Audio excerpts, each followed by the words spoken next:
Maneva na sema PENDREAM TV. PENDREAM TV de osia dem yopo.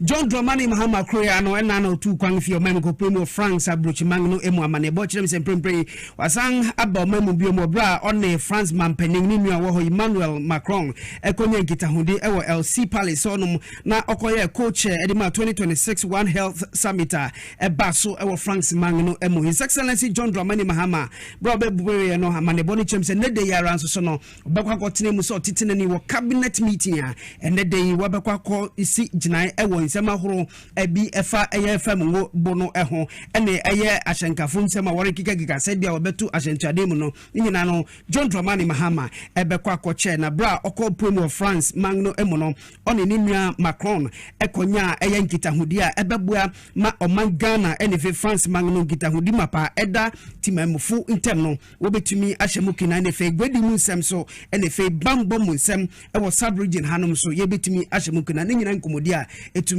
ekoso nti yeni die kire se cabinet meeting so no ne be promo aba no ye de mu kire mu ebebremo. Your Excellency President of the French Republic, Excellencies, Heads of State and Government, Dr. Tedros Ghebreyesus, Director General of the World Health Organization, Mr. Ku Dong-yu, Director General of the Food and Agricultural Organization, and let me just say distinguished delegates, ladies and gentlemen. To the government of the French Republic for convening this important summit here in Lyon, and to the quadripartite organizations for their continued leadership in advancing the One Health agenda globally. Thanks, Mr. President, for the honor of co-chairing this summit, and also thanks for the comprehensive introduction you have given. You really have set the tone for this meeting. We're living in truly interesting times, and much of what we previously took for granted is now being questioned. And our old answers have now become the new questions. To be honest, these shifts and cracks in world affairs are not limited to global health. They have spread across every corner of our shared global identity. But health, and global health in particular, is where things have come to a head. Around the world, we are facing an overwhelming surge of health threats across borders. Every species is in the crosshairs: animals, humans, and plants. And the environmental catastrophe confronting us is in the waves of the sea, it's in the glaciers, it's in the rainforests, it's in the desert storms. In my own country of Ghana, a blight of disease and pests affects smallholder cocoa farmers, threatening millions of households. Illegal gold mining leads to forest degradation and pollution of our water bodies, threatening the survival of precious populations of birds and insects critical to our biodiversity. At the foundation of all these crises is the phenomenon of climate change. And yes, we realize that everything is interconnected. From the outbreak of infectious diseases to antimicrobial resistance, and from climate-related disruptions to food systems, all these risks converge and intensify in frequency, complexity, and severity than at any time in human history. The One Health approach is thus a practical matter for us in Africa. We've traditionally lived our lives in lockstep with nature. We're an integral part of nature. Still, more than 50% of our population rely on herbs and other natural forest resources for their medicines.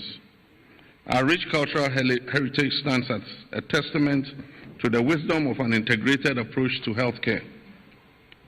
Long before the coinage of One Health innovations, our ancestors had over the centuries mastered the use of plant-based therapies for animal healing, which in turn protected human health.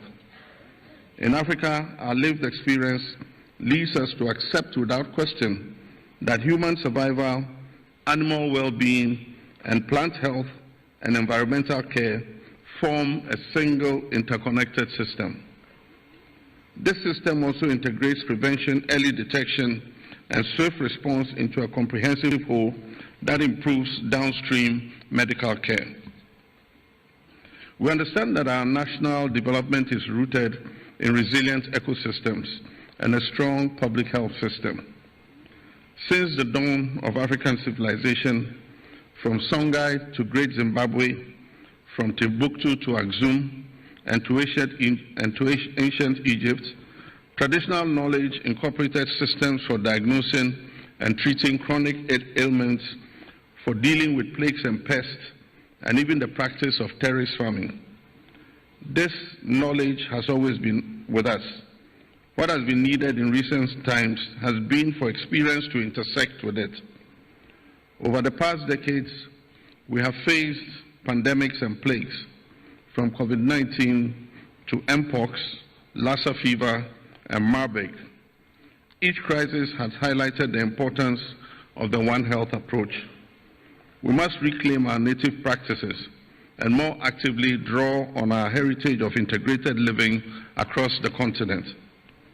These public health emergencies have also taught us a simple truth, that prevention is not only more effective but also much more cost-effective than cure.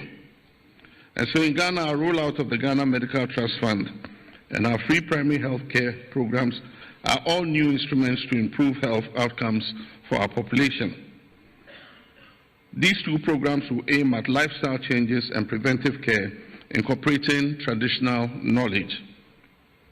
We must also take note of the changing disease burden in Africa, including the explosion of morbidity in non-communicable diseases. In Ghana, non-communicable diseases today account for 42% of all mortality. Infectious disease burdens also are changing, are varying. And so we must take note of all these.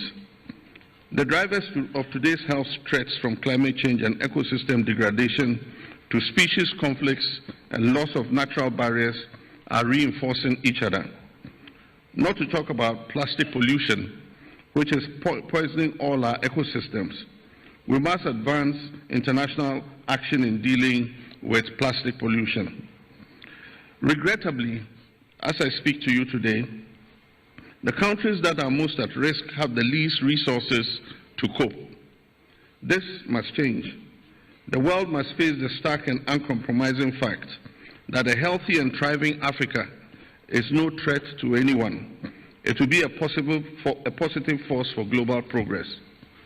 We must therefore ensure fair access to financing, technology, data, and innovation. We need to enhance research and knowledge sharing. Additionally, we must support countries in building resilient systems that can prevent, detect, and respond effectively. Although we have frequently discussed this, we have been slow in developing the necessary infrastructure for delivery. Let's muster the political will to integrate our fragmented regulatory environments and let Lyon be the turning point. Today, however, I wish to make 3 calls to action, and I hope we can all commit to these immediately. First, let us shift from commitment to action. The period of declarations must come to an end. The moment for coordinated effort is here, and let us start from Lyon. Let us connect our One Health strategies for our national development agendas to a new global framework for public health. The international security agenda must fully adopt this approach as a key element of sustainable development worldwide. And thirdly, let us concentrate on building a new preventive shield and an intelligent radar system at its source. Robust surveillance systems, early warning mechanisms, and community-level interventions are our strongest defense against future pandemics. But these must be smart, dynamic, agile, and interoperable, lest we simply add new bureaucracies to old ones. The decisions we make at this summit will shape the future of global health security. And so let us ensure that they result in tangible, measurable outcomes for our people and our planet. I thank you for your kind attention.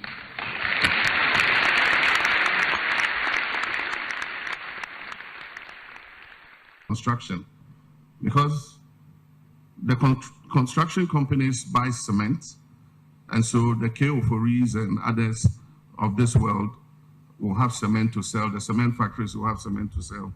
They buy iron rods, so the iron rod distributors will be able to sell. They have to buy fuel for their trucks, so the petrol fuel station people benefit. They service their machines, and so the car dealers and the earth-moving companies who sell those equipment benefit because they service the machines. Our mechanics get jobs to do.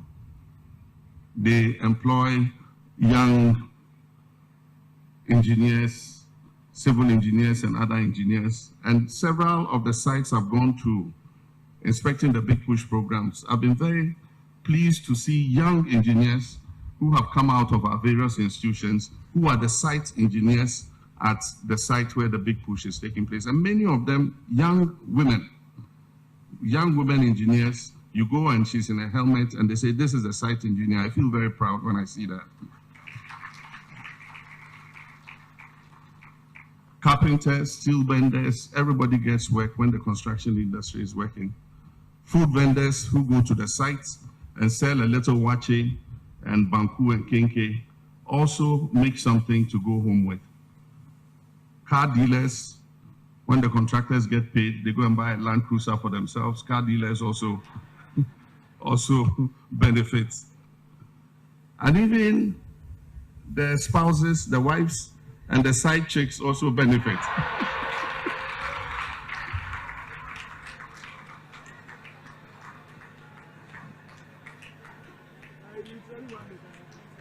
Because when they are paid and they get something, they give their wives and side chicks. I've been very pleased to see young engineers who have come out of our various institutions, who are the site engineers at the site where the Big Push is taking place. And many of them, young women engineers. You go and she's in a helmet and they say, this is a site engineer. I feel very proud when I see that.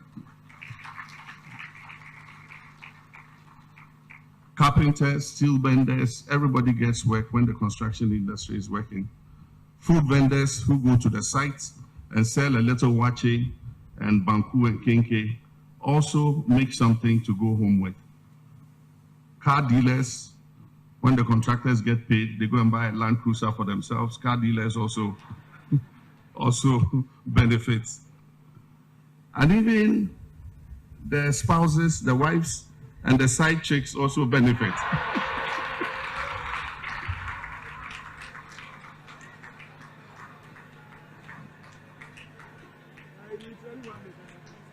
Because when they are paid and they get something, they give their wives and side chicks, some of the money. And that's an important avenue because you know where that one too goes. When the spouses and the side chicks, hairdressers get, dressmakers get, jewelry shops get, handbag sellers get. So don't discount that one at all. Say wetimi ene senators ahodo a ewo France memu so no etimi akwakwa twenkomo na etimi aboa na sedia se eye ensem no eka no se eye asradom a ewo France memu ba koma na kwaba kama na so machire ni so adiama no na nkomo twetwe bekoso ewo oye mpanyimfo ntem no ebi afa adwadie ho efe se be na se anipa ne bi de omusika bewura Ghana hyehyemu na etimi aboa se investment no ne nyina aya se ebegu apono so a ombedi hu nkomo eno epan so se eye bambo nsem na sia beko ade atia atuate doma omo sori no mudi eye odwuma ebo me ahodo nyina nyinya no se ne nyina aya ade a no so no omo behwe na omatimi atwe hu nkomo eno eti nso ehwe France mana waboa Ghana bebre eba eye apomdo nsem a se eye maternal health waboa saso na kuya nsem so no se watimi aboa Ghana ewo sa gise akwanya no nam so na se Ghana yentimi enyi omayi pamuda se ne nyina se Ghana economy bekoso a na samboa no eka bia se Ghana yetimi ekonkan na wo hwe eye nipa eye aboafo a ebo mampanyin na sa kwantu ekoso a na se eye foreign minister Owura Samuel Okudjato Ablakwa sa so a national security advisor eye Owura Prosper Bani enso account bi efe eye secretary Emma president eye Dr. Callistus Mahama and afe eye presidential advisor special aid Mami Joyce Montari so munyina ekawa sa dwumade no omkwakwa sa so na Ghana ambassador Emma France man so Mami Mavis se Frempon omunyina ekawa so mobo anan na dwumade ahodo no atimi akoso ese nyankopon ya adma no nsia kase bom ne besi wachire bia nso ye bekọ amano so na yene economy so nim di pa na osanso aya lecturer wo Pentecost University Dr. Alexander Amo Bafo atwenkomo na ye bisansa na motu aban atue no wenu ebeboa na yesika sem no atimi agina yi ana yanko amano so na yene doctor endi nkomo we na efe yanko anim Dr. Mpacho wotimi nka mo ha ema wo akwaba yo ye busa se committee a eye physical council ban ateno me pacho de di kan no ma yanje wadwen kire ewo sansem we no eyade a ebeboa na sikasem no atimi agina pampen se de Ghana ye hwe ne nana.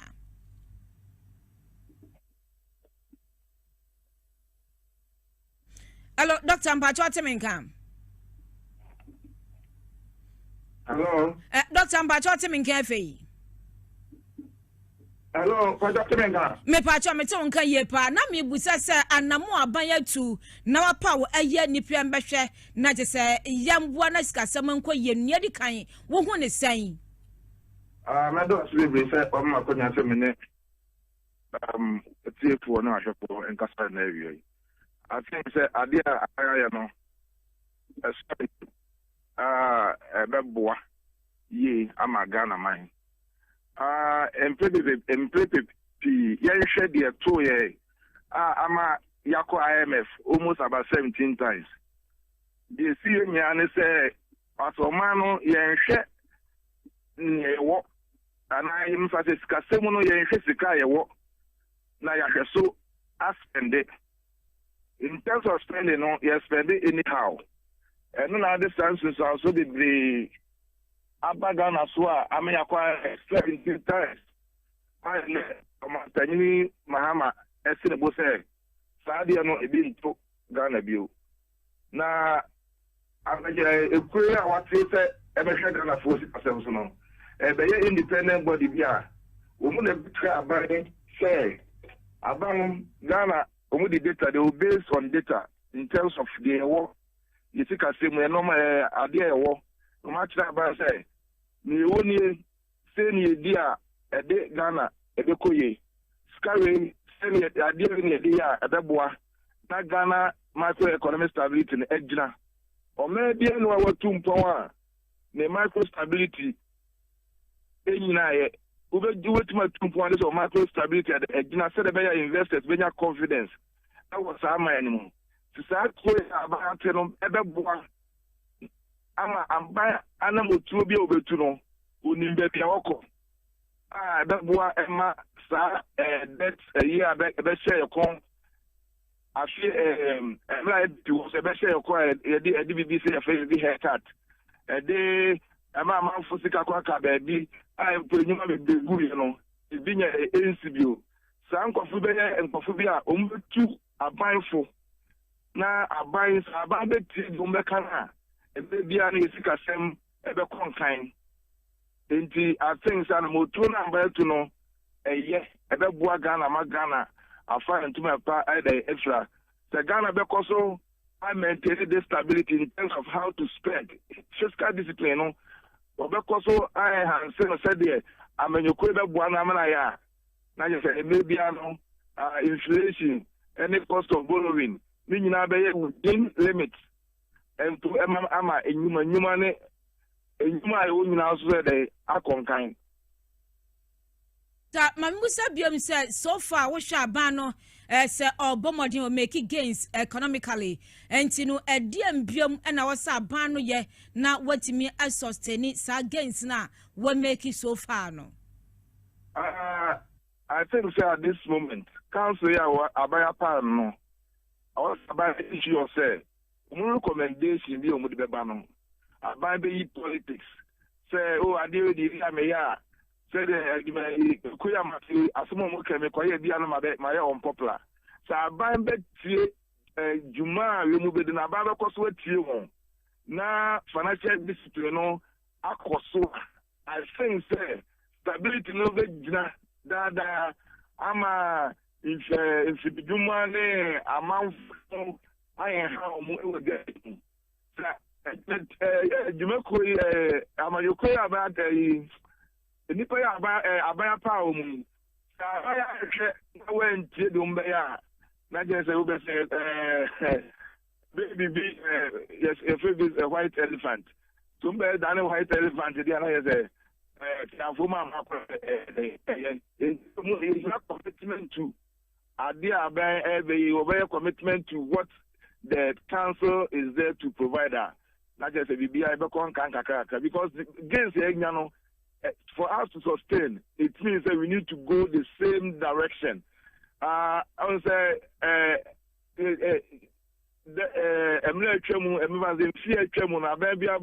the first year, second year, but election years year more. Now I'm buying as the son and acquire within the Sikani Aradina aside Yegum.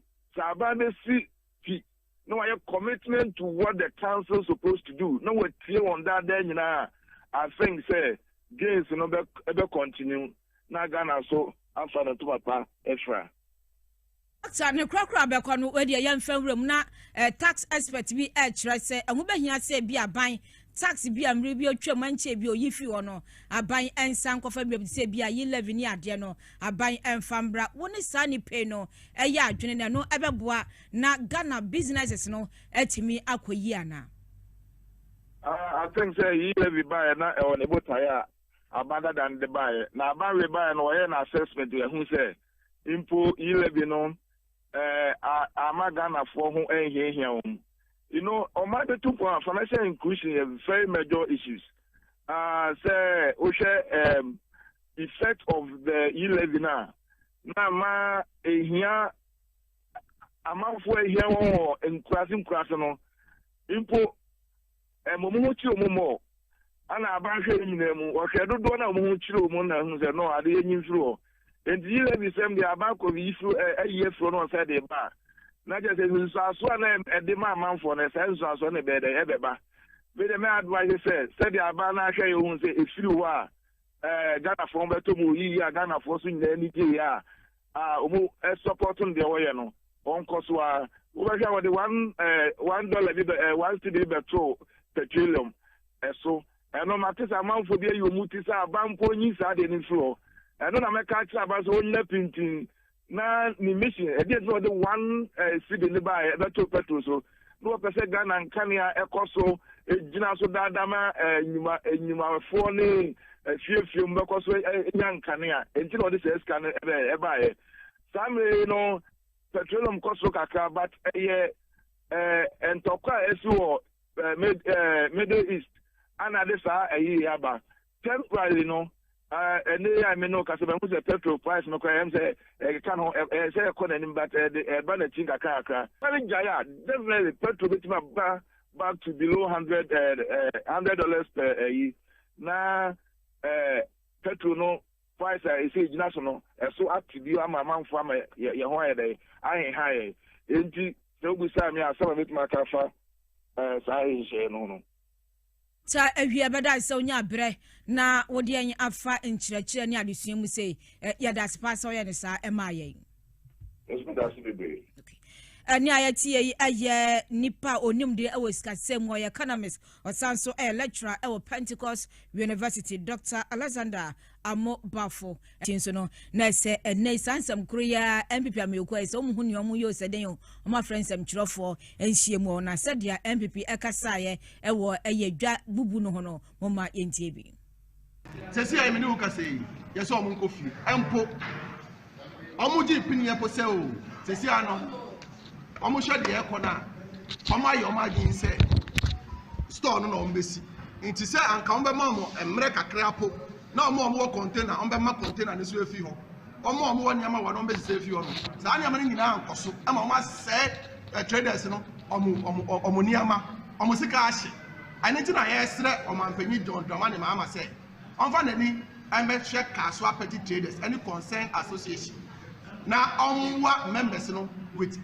capital na ahye no esan say omo ko trafie yi ene omo beyi mu 1 cedi ochina omo beyi mu 2 cedis before omo be ba omo so no na capital na nyina ayeden ahye capital no so loan interest that so nti yesre omampanyi say ombra na ombeboa petty traders by way of say capital na ahye no obeba be so amase aya nsema ese MPP amekuo no nkrabata o kaso an mpatemu ede tudwa na yankwa amano so na ye ne anemsini Alex Kwaku Donko ono kopie mu sa press conference na se na on kire ne call supporting Alex buemie nipa be ne kase na nsema mo kan no na omungina supporting ene den William Medase nipa na okasa no ye MPP constituency secretary Mr. Michael Abi ano na okasa na ochre se de akoso no ambo enjo so kra edikan ombasra se Ghana mampanyi aba compensate embaya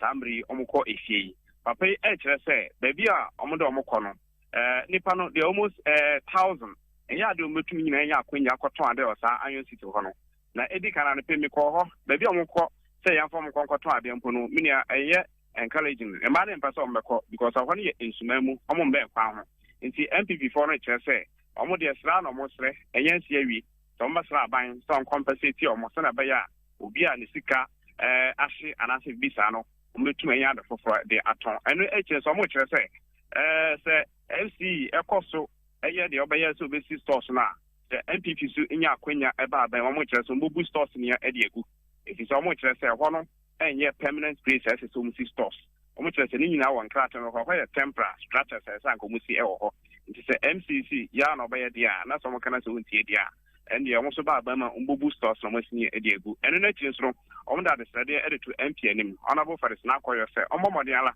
na yo ba tan ti omo mehia edidifo no no kan bibi emfanchiro mo anya sabe sa de bia de koso no ono so efforts nti bi sa de press conference no ade sade omo to waye aban anim ane MC ane honorable faris na koyo anim no na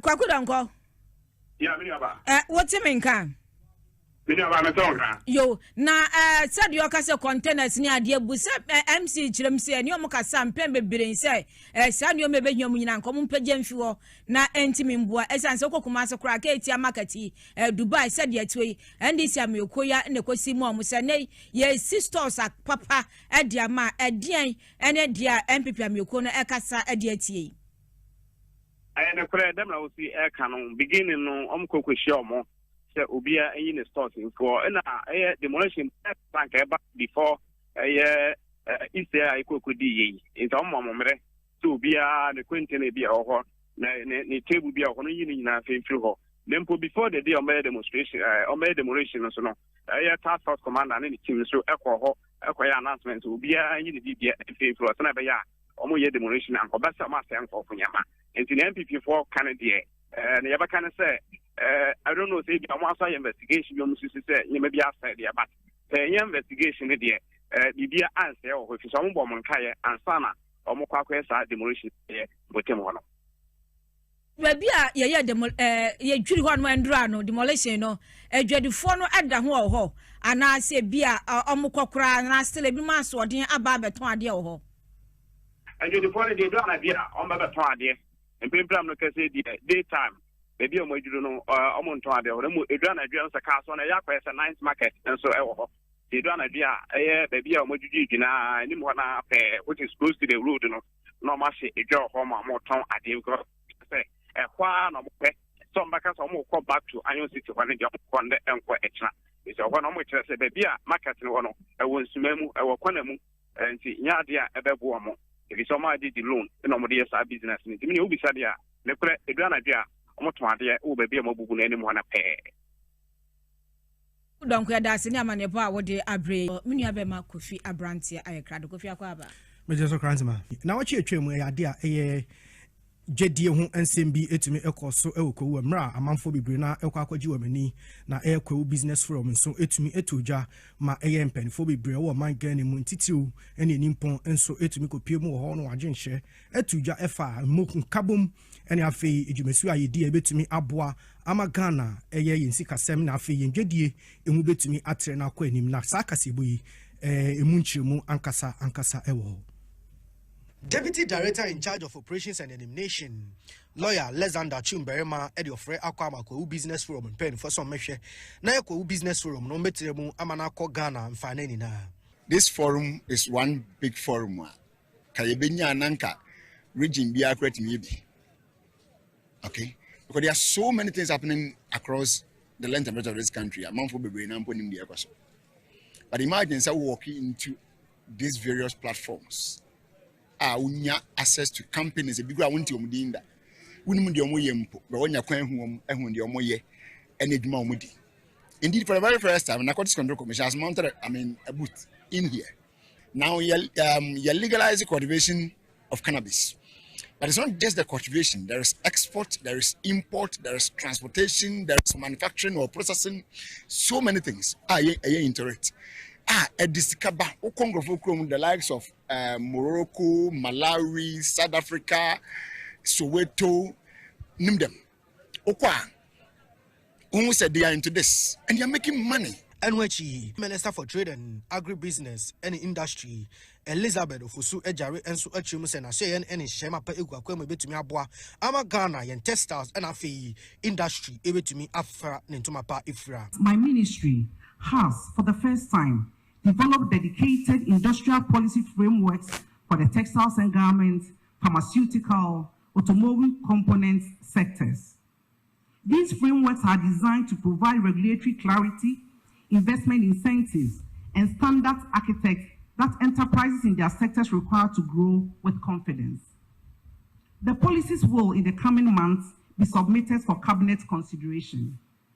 We are also advancing the revitalization of our special economic zones, repositioning them as active industrial ecosystem oriented towards agro-processing and light manufacturing rather than passive export enclaves. NWH or Sanso Edituja Ochim say, Eadia Nasia ye and Shema pay Guaquim Senebeya, Ube Piemu or my Ganema, Ejuma, one or my Ganamuno, able to me at Romashaso, Edia call a world market. Underpinning all of these is our Africa Continental Free Trade Area Secretariat.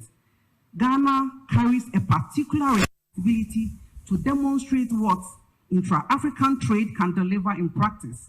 We are working to ensure that Ghanaian enterprises have access to rules of origin certification, tariff intelligence, and market linkages necessary to compete and win in the continental market. I was Anshamudina Arsenal, Bernard, Odro, Tachi, Ayachanitia, friend BOT, and so Echemose. I dare say anybody, Miano, and Wobeka Yase, a minor, able to manage Shamapa, Egua, Quemusene Bema, Imebron Pesa, Womu call a Jumemono, or bet to me Yania Bema, Womu Enya Irish, Musa Womu Rema, Bibetona Quemu, and which was also edited to Jalchemuse, and Wobeng Yase, Eco business forum, Ecosono, Yabepa Mamra, and a bomb brand, Senebeya, able to me Gina, Nase, or Bambia Bar. Obetumi ahwe atwaso sa wokwa amanonia ade ba kwa makua gin hini agric insurance ena me no te se woto ka na insurance comprehensive onim se woka no bo ho na ehye akromfo wi a insurance company will compensate you. That young person konko yekua no, what insurance policy do we have? As a country we don't have.